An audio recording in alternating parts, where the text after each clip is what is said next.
42. Eu quero revisitar esse texto. Eu sei que já tenho pregado nesse texto. Se você ouviu a mensagem A Missio Dei e o crescimento saudável da igreja, você vai se lembrar desse texto. Mas eu quero revisitar esse texto porque todo primeiro domingo do mês, nós estamos aqui buscando na Bíblia, nas Escrituras, o que significa ser igreja. E o único manual que nos fornece informações exatas é as Escrituras. Então a nossa intenção aqui é trabalhar e buscar nas Escrituras o que significa ser igreja, o que significa ser membro de uma igreja, o que significa ser cristão. Porque a conclusão que a gente tem tirado aqui é impossível ser cristão sem ser membro de uma igreja. É impossível. Não existe crente desigrejado. Não existe discípulo de Jesus que não tem igreja. O plano de Deus é que cada cristão, para ser cristão de verdade, tem que estar inserido numa comunidade, tem que estar inserido numa igreja. Então, com essa preocupação, porque eu me preocupo muito com isso, por ser pastor, por eu ser um pastor e um cristão, eu me preocupo com isso, porque eu não quero plantar uma igreja mundana, individualista, consumista, porque esse tipo de igreja que se diz igreja, não é igreja, vai receber o nome de igreja. Mas a nossa preocupação é buscar nas Escrituras, fazer a vontade de Deus, para ser uma igreja segundo o coração de Deus. Então, Atos capítulo 2, a partir do verso 42, nós temos informações contundentes sobre o que significa ser uma igreja. E hoje, baseado nesse texto, eu quero falar sobre uma igreja cheia do Espírito Santo.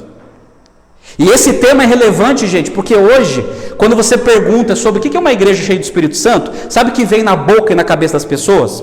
As pessoas pensam que uma igreja cheia do Espírito Santo é uma igreja barulhenta, é uma igreja que só tem gritaria, é uma igreja que só tem pessoas com problema psiquiátrico, que cai no chão, que fica rodando peão.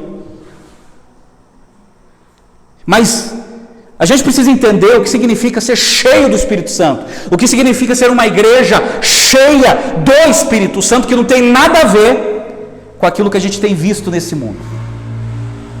E isso é tão estranho, gente, eu não quero ofender ninguém, porque eu fui criado no terreiro de Umbanda. A minha mãe é umbandista. E muita coisa que eu vi no terreiro, são muitas coisas que muitas igrejas estão praticando hoje. Que a macumba, há anos, pratica. Isso não é cristianismo. Isso não é cristianismo. Mas, entretanto, eu quero convidar você a se debruçar comigo em Atos 2, a partir do verso 42, para entender o que é uma igreja cheia do Espírito Santo, porque essa é a nossa necessidade. E o verso 42 diz assim: e perseveravam na doutrina dos apóstolos, e na comunhão, e no partir do pão, e nas orações. Em cada alma havia temor, e muitos prodígios e sinais eram feitos por intermédio dos apóstolos. Todos os que creram estavam juntos, e tinham tudo em comum. Vendiam as suas propriedades e bens, distribuindo o produto entre todos, à medida que alguém tinha necessidade.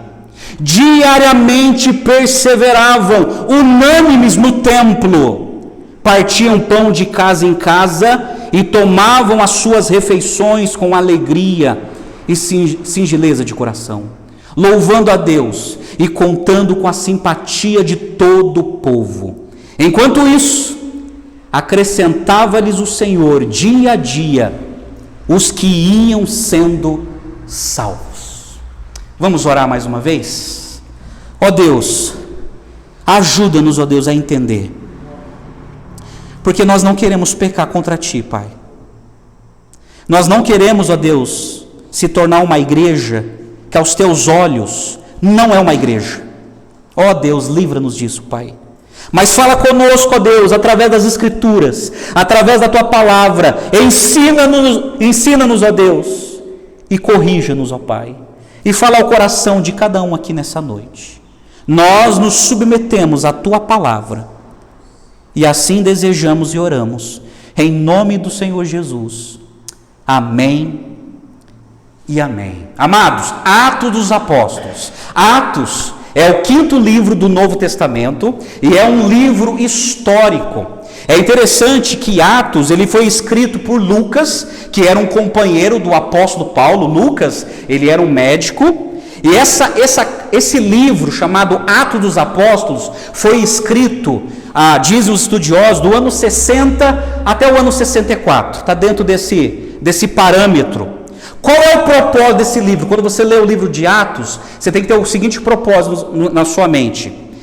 Atos foi escrito para orientar a igreja em sua missão permanente por meio do relato de como o Espírito Santo capacitou os apóstolos para pregar o Evangelho. Está aqui. Nós precisamos conhecer esse livro, porque quando Lucas, inspirado pelo Espírito Santo, escreveu esse livro, foi para mostrar para as futuras igrejas a necessidade de recebermos a capacitação do Espírito Santo para pregar o Evangelho, para seguir a Jesus, pois sem o Espírito Santo estamos perdidos.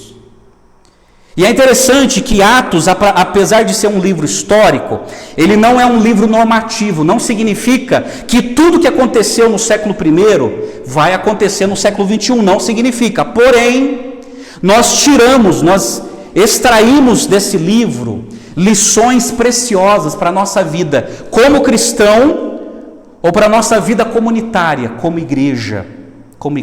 Por exemplo, eu já fiquei, gente, cansado de ouvir e de estudar sobre crescimento de igreja. Quando a gente entra no seminário, a gente aprende uma matéria chamada crescimento de igreja, que é nos apresentado vários modelos sobre crescimento de igreja. São modelos tipo assim, faça isso que vai funcionar, faça isso que a igreja vai crescer. Aí tem pastores tão desesperados no Brasil, que quando sai um modelo novo, eles vão correndo para adquirir o produto e aplicar na igreja. Só que, gente, com todo respeito aos meus colegas, isso é tolice. Porque se a gente quer um crescimento da igreja de maneira saudável, a gente precisa recorrer às Escrituras, a Atos dos Apóstolos. Se a gente quer ser uma igreja cheia do Espírito Santo, a gente não tem que recorrer aos produtos do mercado da fé. Precisamos recorrer às Escrituras, à palavra de Deus. É Deus que é o autor de todo o crescimento de uma igreja. É só Deus que tem a capacidade de converter corações e acrescentar pessoas à igreja. No entanto, alguns modelos até respeito, outros eu rejeito, mas eu prefiro ficar com as Escrituras. Então, a igreja primitiva é o principal modelo para todas as igrejas em todas as gerações. Por exemplo, quando você lê o livro de Atos, você vê que as igrejas ali eram modelo de prioridade. É interessante, gente, como aqueles cristãos priorizavam a Deus. Deus era a prioridade. Deus não ficava para escanteio. Deus não ficava para segundo plano, como é na vida de muito crente hoje. Aquelas igrejas eram modelo de fidelidade, e a fidelidade era tanta que mesmo diante da perseguição, eles morriam pela fé e não negavam o seu Senhor. E eles eram também um modelo de crescimento, eram igrejas que cresciam não de maneira doente, mas de maneira saudável. E eram igrejas que eram modelos de maturidade. Está aqui, tudo o que precisamos, meus amados, é maturidade. Precisamos de seguidores de Jesus maduros na fé. Maduros.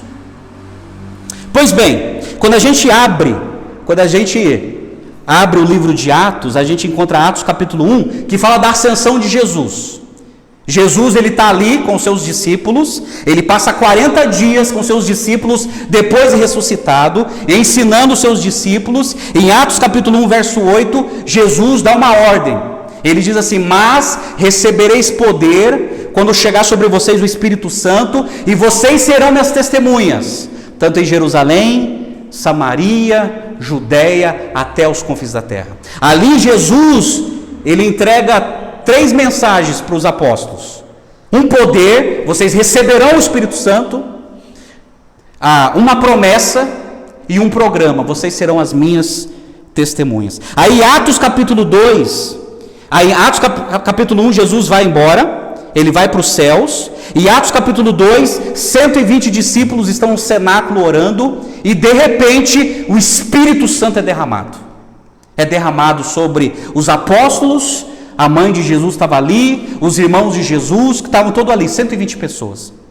E ali, quando eles receberam o Espírito Santo, diz Atos capítulo 2, que eles começaram a pregar no idioma daquelas pessoas, porque ali, como era a festa de Pentecostes, várias nacionalidades estavam ali representados, que falavam idiomas diferentes, e os apóstolos se levantam, cheios do Espírito Santo, e começam a pregar no idioma daquele pessoal. E aquele pessoal diz assim: quem são esses varões galileus que estão falando na nossa própria língua materna? E diz que Atos capítulo 2, Pedro toma a palavra, prega uma mensagem cristocêntrica, e 3.000 pessoas são convertidas e batizadas naquele dia. Dizem os estudiosos que naquela localidade de Jerusalém tinha vários tanques que os judeus se purificavam para entrar no templo, e os apóstolos se utilizaram daqueles tanques para batizarem 3.000 pessoas. E ali nasce a igreja de Jerusalém.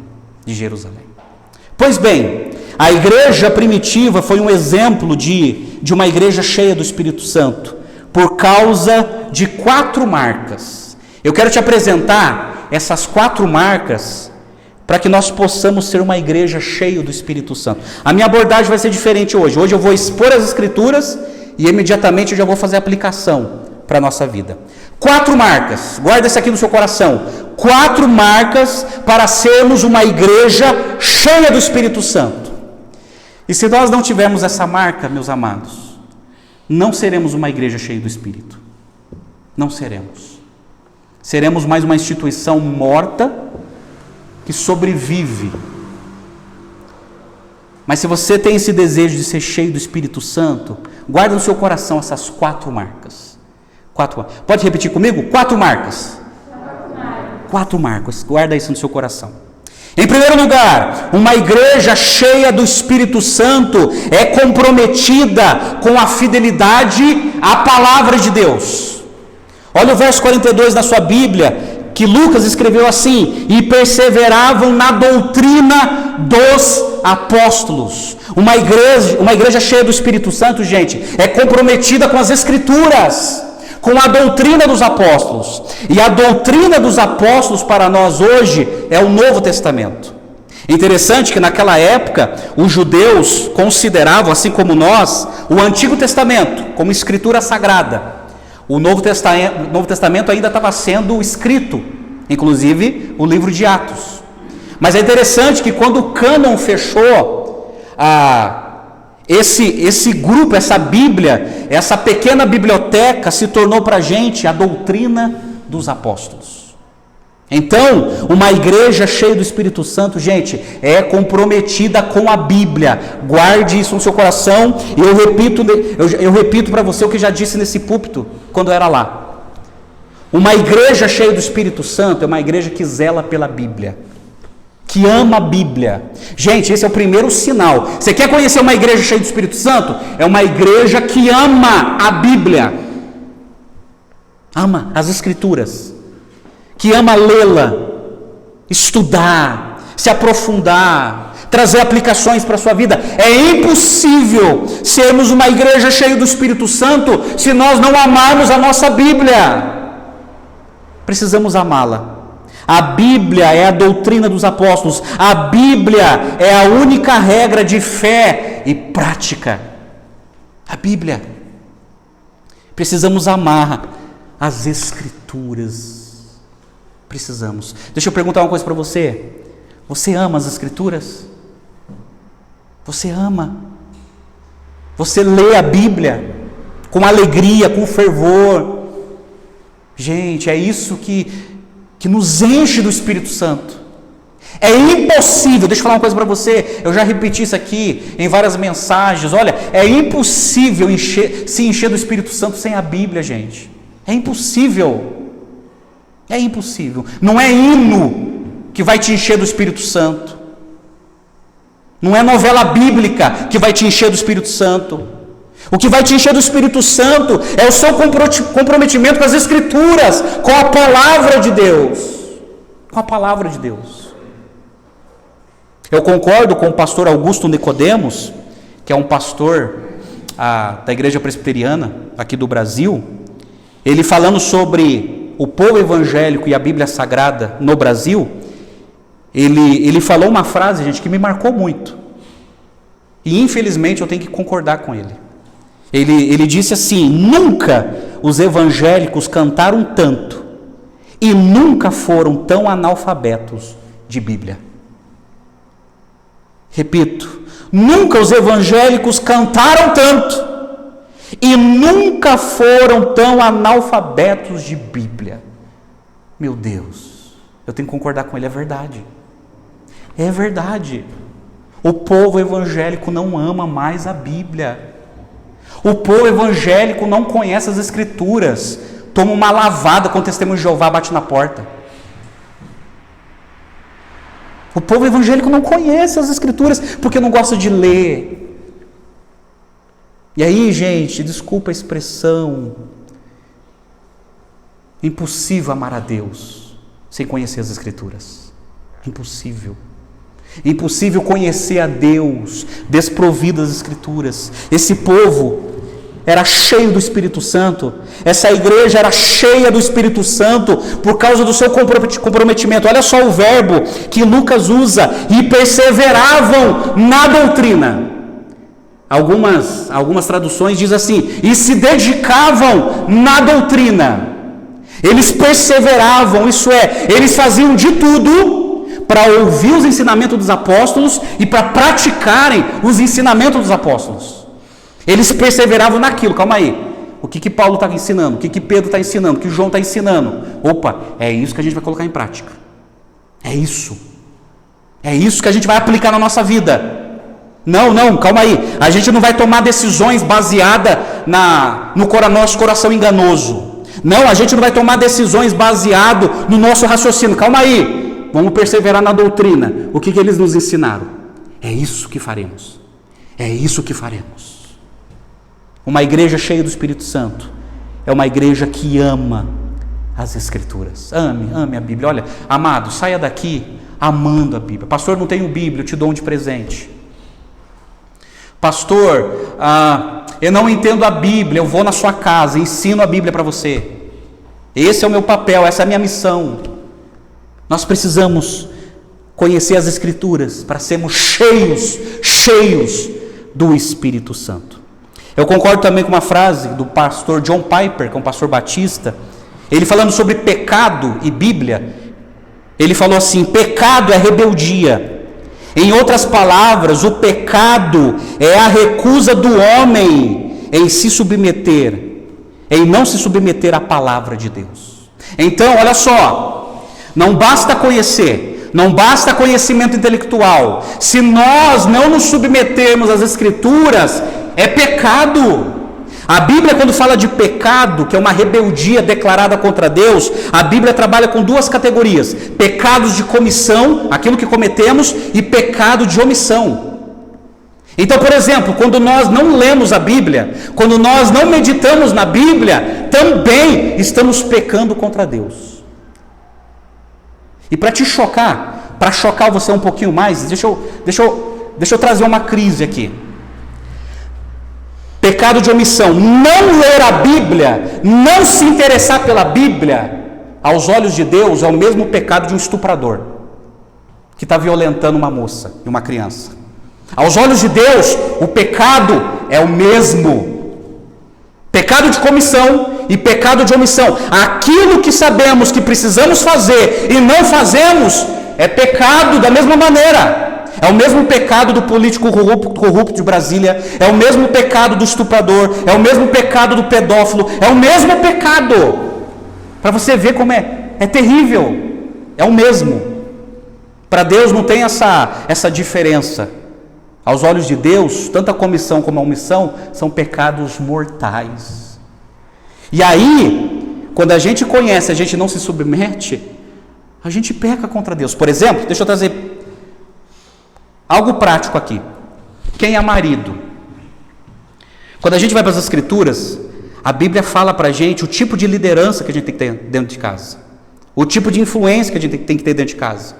E quando a gente não pratica a nossa liderança como deveria, como as Escrituras ensinam, a gente está pecando contra Deus. Está pecando. Quando a gente não se torna uma influência na educação cristã dos nossos filhos, deixando que o mundo os eduque, ou que as redes sociais os eduque, a gente está cometendo pecado contra Deus. A gente está sendo omisso. Omisso. Ou quando eu estou trabalhando numa empresa e eu não vivo a ética cristã, eu vivo no jeitinho brasileiro. No entanto, não se submeter à palavra de Deus é pecado. Agora, para sermos cheios da palavra de Deus, meus amados, precisamos amar a palavra de Deus. Ame as Escrituras, ame a sua Bíblia, leia. Deleite-se nas Escrituras. Agora é interessante, gente, isso é tão sério, que durante essa semana, um grande pastor da nossa denominação foi desligado da ordem dos pastores, por não crer na Bíblia da maneira como deve ser crido. Ele disse em uma das suas mensagens que a Bíblia, ela tinha que ser redefinida, atualizada, e que ela era insuficiente. Olha que bobagem. Aí ele foi notificado até que ele foi desligado da ordem dos pastores do Brasil. Ele pastoreia uma das maiores igrejas batistas que fica lá na minha terra. Sabe por quê? É pecado. A Bíblia é suficiente. A Bíblia não precisa ser atualizada. A Bíblia é a palavra de Deus, como Jesus certa vez falou sobre as profecias que acontecerão, céus e terras passarão, mas a minha palavra não passará. Essa é a palavra de Deus. E aí, um sábio pastor escreveu uma frase respondendo ele. Ele escreveu assim, gente, olha que sabedoria. Quem tenta mudar a Bíblia, nunca foi mudado por ela. Nunca foi. Quem tenta mudar a Bíblia, quem tenta adaptar a Bíblia à sua cabeça, à sua imaginação, é porque nunca foi mudado pela Bíblia, pela palavra de Deus. Por isso que tanta gente ou nega ou distorce a palavra de Deus. Então entenda isso. Uma igreja cheia do Espírito Santo é uma igreja comprometida com as Escrituras. Guarde isso no seu coração.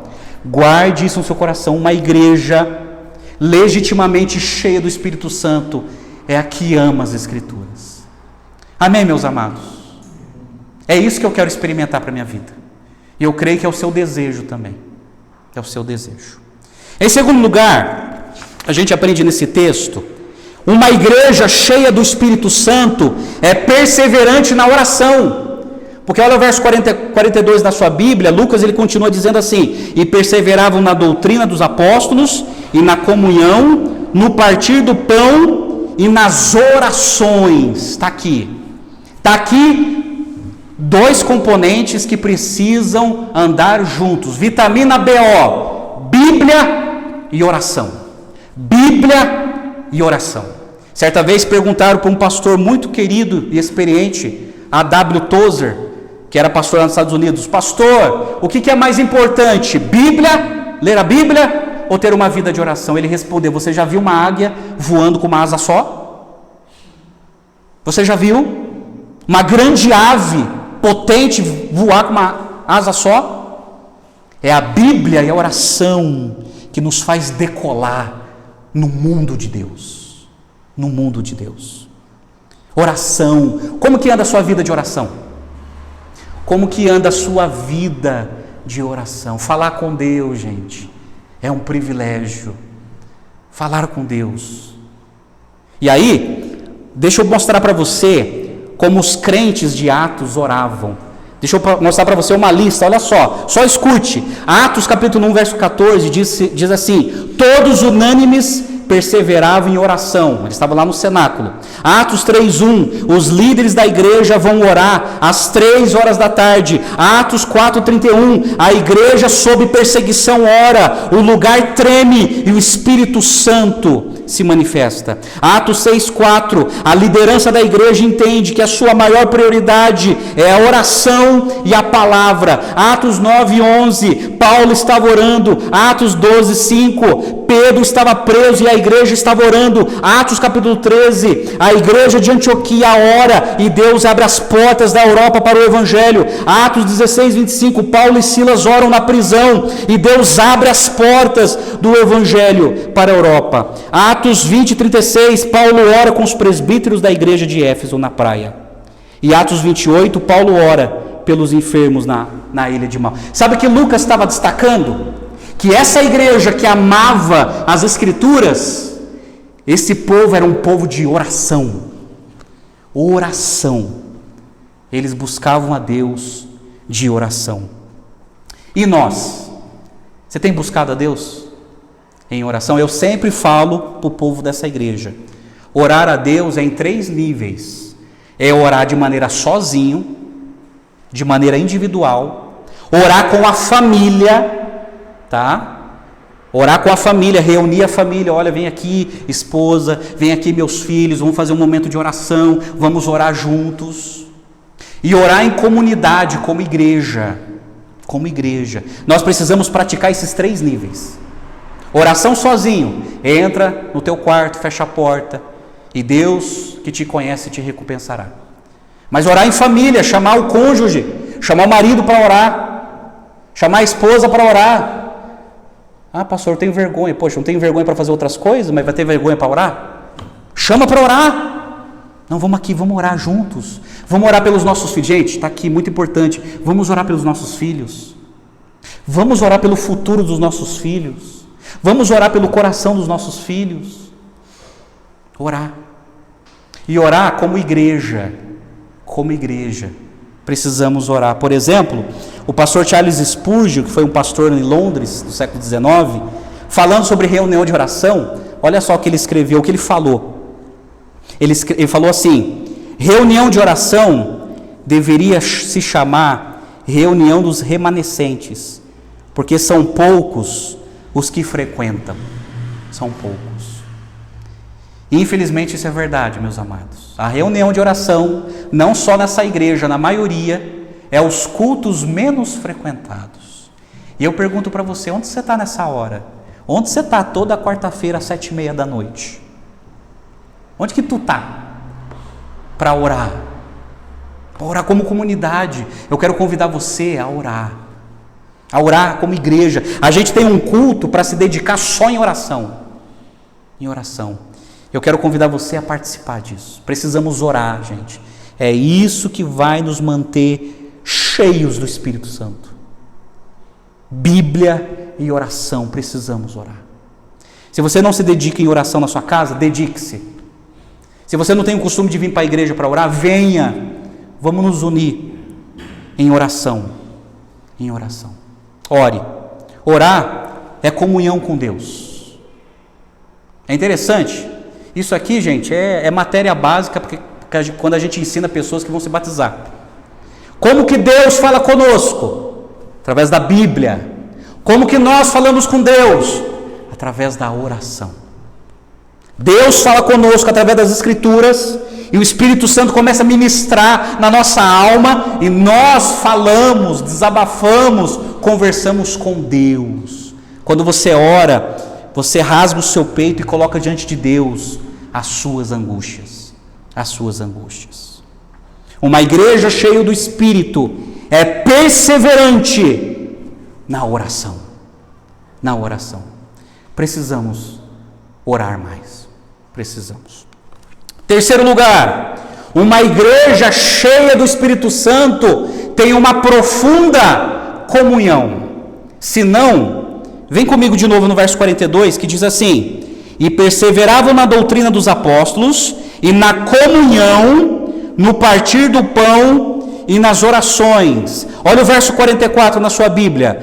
Todos os que creram estavam juntos e tinham tudo em comum. Olha o verso 46. Diariamente perseveraram unânimes no templo, partindo pão de casa em casa, e tomavam as suas refeições com alegria e singeleza de coração. Comunhão. Para que uma igreja seja cheia do Espírito Santo, precisa haver comunhão. É impossível um crente isolado, desigrejado, ser cheio do Espírito Santo. É impossível. Impossível. O que nos mantém acesos, o que nos mantém cheios, é estarmos juntos, como uma brasa nas mãos de Deus. E aí, esse povo tinha uma profunda comunhão. Eles perseveravam na doutrina, na oração e na comunhão. Gente, o contexto é o seguinte: várias pessoas saíram das suas nações e foram para Jerusalém participar da festa de Pentecostes. Lá, os apóstolos receberam o Espírito Santo e eles começaram a pregar no idioma daquele pessoal. O pessoal começou a entender, creu na mensagem e foram convertidos e foram batizados. Diz os estudiosos que a maioria desse povo não voltou para casa, não voltou para sua terra, ficaram em Jerusalém. Tal era o desejo deles de estarem juntos com outros cristãos. Eles queriam aprender, eles queriam estar perto dos apóstolos, eles queriam estar perto de outros cristãos. E aí, diz o relato de Lucas, de maneira detalhada, que eles perseveravam na comunhão, eles estavam juntos. E aí, era uma coisa tão linda que a gente precisa entender dentro do seu contexto, como muitos não voltaram, e ficou aquela igreja lotada, cheia de pessoas, algumas pessoas começou a quê? A passar necessidade. Aí os mais ricos daquela época vendiam as suas propriedades para suprir a necessidade local daqueles crentes, naquele ambiente. Porque é mais ou menos assim, deixa eu trazer uma ilustração para você. É a mesma coisa de vir uma multidão de haitianos para Canoinhas, uma multidão, pensa numa multidão, 3.000 haitianos. De repente eles vêm aqui na porta da nossa igreja, 3.000 haitianos, e lota a nossa igreja. E de repente eles ouvem o evangelho, e todos eles se convertem. E aí a igreja tem que fazer o quê? O que a igreja vai fazer para ajudá-los? Essa multidão de bebês na fé. E aí isso foi tão lindo, que era uma coisa contextual, eles tinham que fazer aquilo porque era um problema local, eles começaram a se ajudar na comunhão. E é interessante que o verso 46 diz assim: diariamente perseveraram unânimes no templo. Isso aqui é tão interessante, gente, que mesmo sendo cristãos, mesmo reconhecendo Jesus como Messias, eles iam todos os dias para o templo. No templo, naquela época, tinha vários compartimentos. E tinha um compartimento que era dos gentios, que os cristãos ficavam ali, reunidos, estudando as escrituras, orando. E esses cristãos, eles tinham vontade, eles tinham desejo de estarem juntos com os outros cristãos. Juntos com outros cristãos. Está aqui, uma igreja cheia do Espírito Santo tem uma profunda comunhão. Eu fico muito assustado quando eu conheço pessoas que se dizem crentes e não têm vontade de participar da igreja. Não tem vontade de estar em comunhão. Eu fico assustado, meu Deus do céu, o que está acontecendo? Eu sei que muitos foram machucados por lugares que se chama igreja, que nunca deveria ser chamado igreja. Eu sei que muitos foram lesados por locais chamados de igreja, que nunca deveriam receber o nome de igreja. Eu sei. Eu conheço muitos desses em Canoinhas. Mas por outro lado, eu fico preocupado quando as pessoas não têm o desejo de estar junto. Eu falei, meu Deus do céu, que fé é essa? Quer dizer, não é fé. A Bíblia fala que não é fé. Porque a fé bíblica cristã nos traz uma dependência mútua. Eu quero estar perto de cristãos mais maduros, eu quero aprender, eu quero estar junto, eu quero exemplos para a minha vida. Onde eu encontro os exemplos de crentes hoje, para que eu possa me espelhar? É na igreja, é na comunhão, é eu vendo o seu comportamento, eu vendo a sua fé, que vai me impulsionar a ter uma vida cristã autêntica também. E a comunhão, ela produz isso. Ela produz isso. E aí, gente, uma igreja cheia do Espírito Santo é uma igreja que tem profunda comunhão. Comunhão, junto, tudo em comum, todo mundo junto e misturado. junto e misturado. Isso é muito importante. Olha, isso é muito importante. É por isso que eu repito aqui e reitero: não existe crente desigrejado, cristão desigrejado, a não ser por doença, gente. Gente que está com enfermidade quase terminal, não tem como congregar. Mas pelo contrário, nós somos chamados para comunhão. Somos chamados para comunhão. Você sabe por quê? Porque um dia a gente vai para o céu. A gente vai para o céu, a gente vai para a bem-aventurança. E lá estaremos juntos. Aqui é só um ensaio do muito que a gente vai viver lá. A comunhão. Essa igreja era cheia do Espírito Santo por causa da sua profunda comunhão. Hebreus capítulo 10, verso 25, diz assim, gente, isso aqui é mandamento, olha só. Hebreus 10, 25, guarda isso aqui no seu coração, diz assim: não deixemos de congregar-nos, isso é, não se deixe de se reunir com outros cristãos. Não deixemos de congregar-nos, como é o costume de alguns. Antes, façamos admoestações, e tanto mais quanto vedes que o dia se aproxima. Sabe o que os Hebreus estão dizendo? Olha, não se separem, vivem em congregação, vivem em comunhão, não vivem separados como é o costume de alguns, mas vivem juntos, um encorajando o outro, porque a qualquer momento Jesus voltará. Vede o grande dia. E Jesus, ele vai buscar o seu povo, ele vai buscar a sua igreja, ele vai buscar o seu rebanho. E ai daquele que tiver desgarrado. Entretanto, uma igreja cheia do Espírito tem uma profunda comunhão. Amém? Deixa eu desmistificar uma coisa que também foi criado por causa da pandemia. Por causa da pandemia, a gente teve que se isolar. E precisava mesmo, por uma questão sanitária. Mas daí foi criado um outro movimento equivocado, a igreja virtual. Chegaram à conclusão, principalmente agora, que diminuiu a pandemia, que não tem necessidade mais de uma igreja presencial. Agora as pessoas só querem uma igreja virtual. Por causa dessa crise, por causa desse equívoco, muitas igrejas estão cancelando os seus cultos online. Porque os crentes chegaram à conclusão errônea que, a igreja liberou, mas eu vou para a igreja não, eu fico aqui em casa assistindo. Tá, mas não é isso que Deus quer. Deus quer contato, gente. Reunião, congregação, calor. É isso que Deus quer. Esse é o plano de Deus. A questão virtual foi uma questão de contexto, por causa da pandemia. Não tinha como se reunir. Mas a igreja presencial é essencial. Essencial. Guarde isso. A igreja presencial é essencial. Tanto para a fé cristã, ou quanto para a sociedade. Para a sociedade. Amém? Uma igreja cheia do Espírito, em primeiro lugar, é uma igreja que ama a Bíblia, as Escrituras. Uma igreja cheia do Espírito é perseverante na oração. Uma igreja cheia do Espírito tem uma profunda comunhão. Uma igreja cheia do Espírito Santo, quarto lugar, adora a Deus com entusiasmo. Olha o verso 47 da sua Bíblia que diz assim: louvando a Deus e contando com a simpatia de todo o povo. Enquanto isso, acrescentava-lhes o Senhor dia após dia os que iam sendo salvos.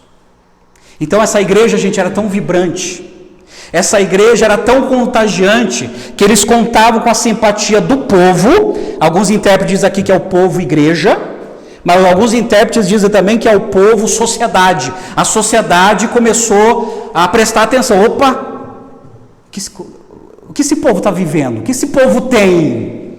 Por que esse povo está tão alegre? Por que esse povo é tão confiante? A adoração com entusiasmo contagia outras pessoas. Contagia. Está aqui uma igreja que contagia a sociedade. que contagia a comunidade, uma igreja vibrante, que ama Jesus, que tem Jesus como seu centro. É por isso que Mateus capítulo 5, verso 13 a 16, ele tem relevância quando a gente lembra disso, quando Jesus falou assim: vocês são o sal da terra, mas se o sal perder o sabor, para que servirá? É possível torná-lo salgado outra vez? Será jogado fora e pisado pelos que passam, pois já não serve para nada. Vocês são a luz do mundo. É impossível esconder uma cidade construída no alto de um monte. Não faz sentido acender uma lâmpada e depois colocá-la sobre um cesto. Pelo contrário, ela é colocada num pedestal de onde ilumina todos que estão na casa. Da mesma forma, suas boas obras devem brilhar, para que todos as vejam e louvem seu Pai que está no céu.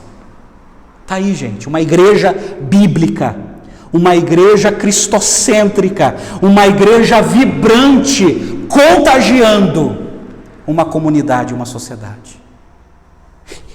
E isso só é possível, meus amados, se for uma igreja cheia do Espírito Santo.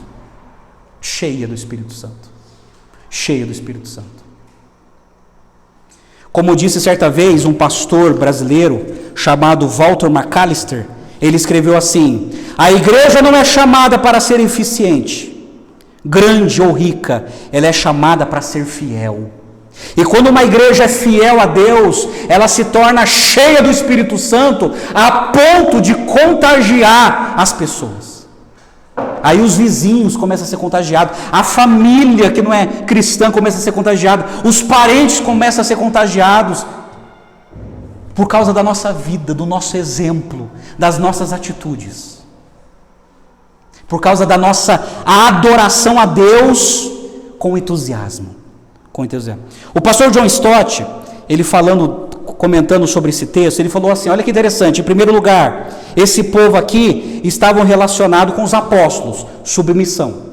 Segundo lugar, eles estavam ligados uns aos outros, através do amor. Terceiro lugar, eles estavam ligados a Deus, através da adoração. E em quarto lugar, eles estavam ligados ao mundo, através da evangelização. Era uma igreja relevante, contagiante e cheia do Espírito Santo. Amém? Aí, meus amados, não adianta nada. Olha, nada substitui o Espírito Santo. Nada. A gente pode ser a igreja mais bonita da cidade. A gente pode ter a arquitetura mais linda da cidade. Não adianta nada, se não formos cheios do Espírito Santo. A gente pode ser a igreja mais destacada da cidade. A gente pode ser a igreja mais rica da cidade. A gente pode ser a igreja que tem os membros mais nobres da cidade. Mas nada disso contagia uma sociedade. O que contagia uma sociedade é uma igreja cheia do Espírito Santo. Cheia do Espírito Santo. Aí sim, essa igreja faz diferença. Amém? Essa é a igreja que precisamos ser. Essa é a igreja que sonhamos em ser. Uma igreja cheia do Espírito Santo. E uma igreja cheia do Espírito Santo, ela tem essas 4 marcas. Ela ama as Escrituras. Ela persevera em oração. Ela tem profunda comunhão. E a sua adoração contagia. A sua adoração a Deus, a sua adoração exclusiva a Deus, contagia outros a quererem conhecer a Deus. A quererem conhecer a Deus. Essa é a igreja que necessitamos ser, que precisamos ser. Na minha conclusão, quais são as consequências de uma igreja cheia do Espírito Santo? Em primeiro lugar, experimentamos os milagres de Deus. E para mim, o maior milagre chama-se conversão. Conversão. Para mim, uma alma rendida a Cristo é um milagre muito mais contundente do que ver um paralítico andar, um cego ver, ou alguém ser curado de uma enfermidade. Conversão, quando a pessoa se rende a Cristo e diz assim: olha, calma, eu sou um pecador perdido, e nada que eu faço é suficiente. Agora eu me arrependo dos meus pecados e eu me entrego a Jesus confiando naquilo que Ele fez na cruz por mim. Eu quero esse Jesus na minha vida. Eu não tenho escolha. O meu coração está inclinado a enxergar o que esse Cristo fez por mim. E eu não tenho justificativa. Eu quero viver para esse Cristo. Isso é conversão. Gente que deixa esse mundo pecaminoso. Gente que luta contra os prazeres desse mundo para viver para Deus. Para viver para Deus. Para a glória de Deus. Isso é conversão, quando corações duros e empedrados são amolecidos pela presença do Espírito Santo, e essas pessoas se rendem a Cristo dizendo: olha, sem Jesus eu não sou nada, eu quero seguir a Jesus, eu não quero seguir os meus sonhos, eu não quero seguir a minha vida, eu quero seguir a Cristo e a vontade dEle.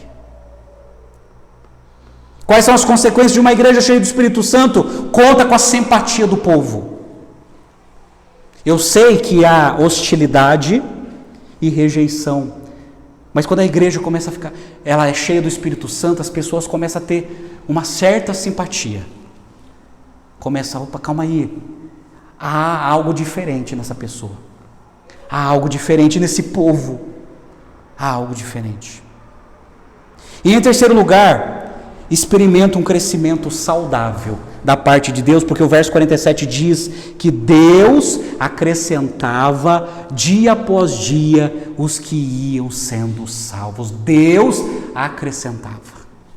Deus acrescentava. O povo pregava, o povo testemunhava com a sua vida, o povo orava, mas Deus acrescentava, almas convertidas, pessoas altamente desejosas em seguir a Jesus. É isso que eu quero ver nessa igreja, pessoas que estejam dispostas a seguir a Jesus. Caso contrário, todo mundo está perdendo tempo aqui. Pastor, não fala isso, não, eu sou sincero. Se o seu desejo não é seguir a Jesus, sinto muito, meu amado, você está perdendo tempo aqui. Pois é. Mas Deus acrescenta pessoas que querem seguir a Jesus. Seguir a Jesus. Eu digo uma coisa para você: você quer seguir a Jesus? Você ama Jesus, Ele é o amado da sua alma. Então venha, siga Jesus. Estamos juntos nessa jornada, estamos juntos nessa peregrinação, estamos aqui porque nós amamos a Jesus. E a nossa vida sem Ele é vazia, a nossa vida sem Ele é inútil. E por isso nós amamos as Escrituras, pois quanto mais a lemos, mais conhecemos o nosso Cristo. Por isso que nós oramos, pois quando nós oramos, mais temos intimidade com esse Cristo. Por isso nós estamos em comunhão, porque quanto mais eu te conheço como cristão, mais eu enxergo Cristo na sua vida. E é isso que precisa contagiar os incrédulos que estão condenados. E uma igreja cheia do Espírito Santo ama Jesus, sem reservas, com abnegação. Eu termino essa mensagem dizendo o comentário do pastor John Stott, quando ele fala assim: não precisamos esperar como 120 pela vinda do Espírito Santo, pois o Espírito Santo veio no dia de Pentecostes e nunca mais deixou a sua igreja. Nossa responsabilidade é nos humilharmos diante da sua autoridade soberana, decididos a não apagá-lo, mas a lhe dar toda a liberdade. E então nossas igrejas irão manifestar novamente as marcas da presença do Espírito Santo, que muitos jovens estão buscando especialmente: ensino bíblico, comunhão em amor, adoração viva e uma evangelização contínua e ousada. É isso. Precisamos ser cheios do Espírito Santo. Amados, isso é a igreja. Isso é uma igreja de Jesus. Isso é uma igreja verdadeira.